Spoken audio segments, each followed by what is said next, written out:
Welcome to Freezebabee's Fibre Frolic. This is going to be called episode 3 and 4 because I had a mess up with episode 2 and I just have to finish editing it and I will load it up. I had gotten some freeware that it's working great, but I want to be able to take the watermark off of it before I load it, so I'm going to have to pay the $59 for it. But hey, it's worth it. It's great to work with. It's called Filmola. Wondershare Filmola. Anyways, I'm Cindy, otherwise known as Freezebabee. I'm coming to you from Central Florida. This is my cat, Kitty Kate, behind me. She's likes to take over the desk back here, so she's joining me for the podcast. Today, because it's evening, I'm drinking caffeine-free diet soda in one of my butterbeer mugs from Universal. I don't need the caffeine this time of the night. I was sick yesterday, hence that's why I didn't do a podcast yesterday. I have lupus, and sometimes it gets me down. I'm not going to go into it. It's just, it is what it is. I've been dealing with it for a long time. Anyways, you can find me on social media on Ravelry. I'm Cindy Loohoo for you. And I have a Ravelry group started up now for this podcast called Freezebabee's Fibre Frolic Podcast Group. I haven't got much on there yet, but if you'd like to join, please do. I would eventually like to get together some knit-alongs or something. On Instagram, I can be found under Freezebabee. Etsy, I'm knitwillis. Right now, I'm just a buyer, and I will be eventually more often. I will start showing more of the stuff I get. I'm gonna try every podcast to give shout-outs to some of the people that I purchased from online, because I really believe in helping out the small businesses on there, and I've gotten some great stuff. Okay, this podcast is gonna concentrate on finished objects, because I actually do finish stuff once in a while, believe it or not. I have so many things going. I've been a knitter and a quilter, and I've got 30 years full of quilt tops that some of them aren't even, the tops are finished, but they're not quilted. I'm not even going to go into that right now. Eventually, I might add some more of my quilt. The quilt behind me I made probably 25, 30 years ago. I love Halloween. It's the one with the witch on it. You like it, cat? Kitty? Huh? Kate likes it. Anything with cats. I'm the crazy cat lady, Anyhow, the first object I'm going to show is... Oh, sorry. Called it, well, actually I should show my Morgana shawl. This is the Morgana shawl. I did it as a knit along with people from Christine Omdahl's group, Create, Share, and Inspire. I'm on her podcast every morning, just about. I've made a lot of friends on there, and I'll talk about it all the time. Anyway, it was an easy crochet pattern. It was available through, you can go on the Ravelry website for Kristen Omdahl, and I will have these in the show notes, everything I'm talking about today. You can get it as a free pattern for signing up for the Eucalyptus website newsletter, which is good. I think a lot of us knitters use Eucalyptus to soak our stuff before we block it. So it's a good deal. Anyways, and I love this pattern. I did it with, I got notes on it. The yarn I bought was through the Fibre Studio at Yarns to Die For. It's a superwash merino fingering weight. The colorway is Calypso. Ooh, I don't know the fiber content right off the hand, and I couldn't find the ball band for it. But I purchased it at the Knit and Stitch Boutique in Cocoa Beach, Florida. If you ever get a chance down there, it's a cute little shop, and they have some great things in there. It's chock full of stuff. It's, oh my god, you wouldn't believe it. For the size of the shop, they have a lot in there. And then part of the other, I got some singles, or little snippets, whatever they call them. I'm so bad on it. Anyways, it's from Teeny Button Studios. It's her Mardi Gras crew fingering. I got it in several colorways, but the ones I used was Orpheus, Nyx, and Bacchus. She's website is Teeny Button Studio. I don't know if she still has the Etsy shop. I think it's all her own website now. And she also has the Cherry Pearls podcast, so a shout out to her. Her and her mom, Mary. I love them. They're great. Okay, so the next project I'll show you is called the Agent 99 Cowl, which I did also as a knit along through some of the podcasters. It's a great cowl, and for me, even though I'm in Florida, I do wear cowls and scarves a lot because I'm always cold, and I like to have everything color coordinated. And of course, I'm wearing pink, so it doesn't really show very well. But it's a great yarn, and the pattern was super easy. The yarn, the knit along for the podcast was a participation of the Codependent Knitters and the Fibre friends. They both have Ravelry groups, so that the people that participated in the knit along could post their finished projects in both places. If you look on my YouTube, my subscriptions, I have them on there, but I also have them listed on the bottom of the notes for this podcast. The pattern was designed by Dawn Mawer, who's of the Codependent Knitters. She did a great job. I think she's got a new hat release coming out this week too. The yarn I did was Malabrigo Silky Merino. Oh my god, I love this. It is so soft. This is actually the first time I've used Malabrigo. I was always thinking Malabrigo was the heavier stuff, and oh god, it was a dream to work with. It's 51% silk and 49% of merino wool, and the stitch definition on it is great. I finally blocked it, and it really turned out beautiful, and it's light. I mean, I'm not feeling hot at all in it or anything. The colorway is Mauve. Now, I've had the yarn for a couple years, so I don't remember where I purchased from. It was probably on one of the shops from the Orange Blossom Yarn Crawl, which I think is in March every year. There's usually 5 or 6 yarn shops participating in it, and I may have gotten it from Sippin' It, which is no longer around. Anyhow, that was that one. And then my last 2 finished objects are going to be socks. I don't know if I told you, but socks are actually my favorite thing to knit. And this year I decided to participate in the Knitting Expat, which is Mina Phillips. She has a broad podcast, which is one of the first podcasts I participated in. But she this year she decided to come out with 2 sock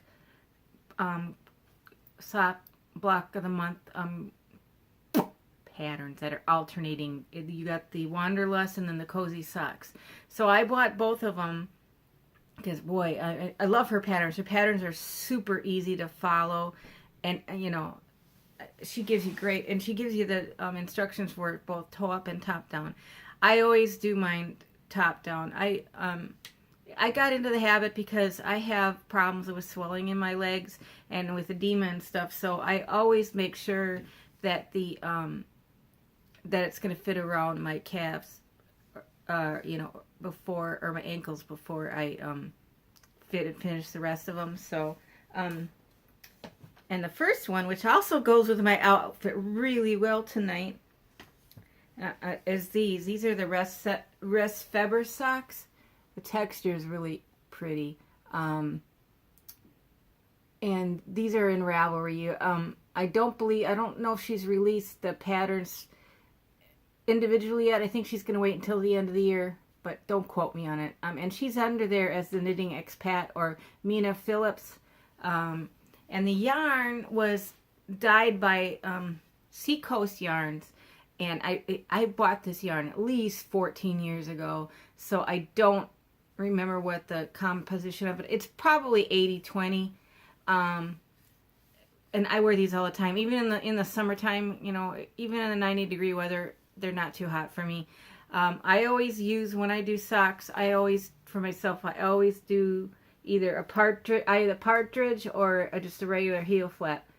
This is the Eye of the Partridge heel from that's used in Hermione's Everyday Socks, which is another of my favorite sock patterns. Super. And then it's got the round toe. Easy peasy. Like I said, I love this pattern. Sock blockers. I love these sock blockers. I think I got these from 7th Floor Yarn. great. I think they have sheep and dogs too, but I love them. These are actually my favorite blockers. I have another pair of blockers I'm going to show you right now too that are pretty good, except that the foot at the bottom is wider than mine. So, but I got the large size because most of my socks I knit are usually a women's medium or a men's large. I did a couple of pairs of socks for some wrestlers back in the day that wore size 14 shoes. I'll tell you that story another day because yeah, it took a lot of yarn. I bought, and again, that was a Seacoast yarn that I bought. I must have bought 6 balls of it, and I think I used a ball and a half for each pair of socks. Anyhow, this one is another one of the Mina Phillips Knitting Expatriates Sock of the Month Club. This one is called, let me see, Warm and Snug Socks, and this has got a really cool feature to it. It was kind of like where you knit down, you pick up and knit down a little bit, and so that you're making like a little I don't know, coil. I have a brain farts. I don't, but it's really cool. Just check out the website and and it's a great great pattern too. And again, I use the Eye of the Partridge heel. Her patterns, she suggests the German short row, but it's too small for me. I need a wide enough instep, and I need, so this is perfect for me. And actually, I use this for every pair of socks I usually do. So that is it on the UFOs. Or, no, not UFOs. FOs. I'll get this yet. Anyways, finished objects. I'm just going to do a couple more shout outs here because I'm trying to, like I said, I'm trying to talk about some of the podcasters I meet and so YouTube, I'm going to shout out for the Codependent Knitters. I talked to you a little bit about them, about what are the designs for the Agent 99 Cowl. Also in their, they have a partnership with the Fibre Friends podcast, which is, I love those girls. They just crack me up. And then the Cherry Pearls podcast. One of the yarns I used for the Morgana shawl with a set of the little singles was from Cherry Pearls podcast, which is also Teeny Button Studio. Check them out too. The mother-daughter team, they're very good. And then of course my heart is with Kristen Almdahl always. She's gotten to be a friend, and I've met so many great people through her podcast in the morning. I'm gonna cry, but anyways, they're family to me. And I'm gonna talk about some of my friends from off that podcast too. I'll do that probably tomorrow. I just have to give a shout out to her. And then on Facebook, the Fibre Friends have a Friday night knit in with Louise Patterson, or one of the girls in the group, and I have so much fun sitting and chatting with them. I think they're at 7 o'clock to 8 o'clock on Friday nights. Love the girls, And then I want to Kristen Omdahl also has a Facebook group that is great. Create, Share, and Inspire. Those are the two main things I wanted to shout out today on Facebook. I've got so many people and friends I have met. Like I always say, the internet is a wonderful world if you use it right. I've made great friends. Some days it gets me through. Believe me. I've made so many good friends, and anyhow. I think that's going to be it for the night. I always seem to do this late. It's like 9:30 again. But I work really silly hours. I work from 10 to 2 every day. So, and I come home and take a nap. So by the time I get done with the nap and getting my boyfriend off to work, there goes the day. And there's laundry and dishes. But I'm going to get him to come and sit with me one of these times too, because he agreed to do the Fibre Friends questionnaire that everybody's been doing with their boyfriends or husbands and stuff, and he should do really good on it because he's got the background. His mother was a knitter, crocheter, needle pointer, everything, and his dad owned a fabric shop, so Cy, my boyfriend, he's got a background, even though I can't talk him into knitting. He might take up crocheting at some point. I know when I first met him, he was trying to learn how to crochet keepas, with the little teeny tiny threads. I won't even do it. The crochet hook's too small, but that's for another story. Anyways, have a great night, and try to get some take care of yourself. I always tell my caregivers, you got to take care of yourself, because if you don't take care of yourself, you won't be able to, take care of other people, if that's your passion. I know I work with so many caregivers, of Alzheimer's patients, and I always say they're my heroes, and it just, it breaks my heart. It really does. The disease and, the caregiving journey is hard. And like I said, they're my heroes. Anyhow, enough of this. I'm going to start crying if I don't stop. Have a good night and take care. Thanks.